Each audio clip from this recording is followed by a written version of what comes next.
ఏ మానవులైతే చేసుకుంటారో వాళ్ళకు సకల విధములైన కోరికలు తీరుస్తాను అని చెప్పారు. చెప్పగానే సంతోషపడ్డారు మహాముని.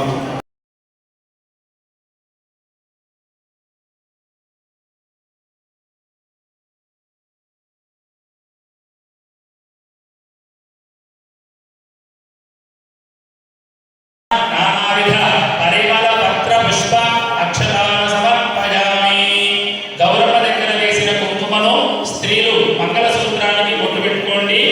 పీట మీద ఉన్న దీపాలను నైవేద్యం మీకు ఇచ్చిన గోధుమ ప్రసాదము కొద్దిగా నెయ్యి వేయండి. ప్రసాదంలో కొద్దిగా నెయ్యి వేయండి. పుష్పములో ప్రసాదం పైన నీరు చల్లండి. కొద్దిగా అక్షతలు వేయండి.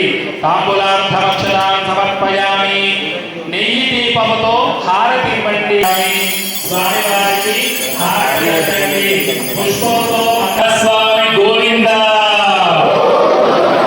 భక్తులందరికీ విజ్ఞప్తి, ఇప్పటి వరకు మనము పూజా కార్యక్రమం వరకు పూర్తి చేసుకున్నాము. ఇక కథలు ప్రారంభమవుతాయి. ఆ పల్లెంలో వేయండి. మీరు ఇచ్చిన ధనమంతా మీకు ఎదురుగా ఉన్న హుండీలో వేస్తారు. ఆ హుండీలో వేసిన ధనమంతా కొండ మీద లక్ష్మీ నరసింహస్వామి వారి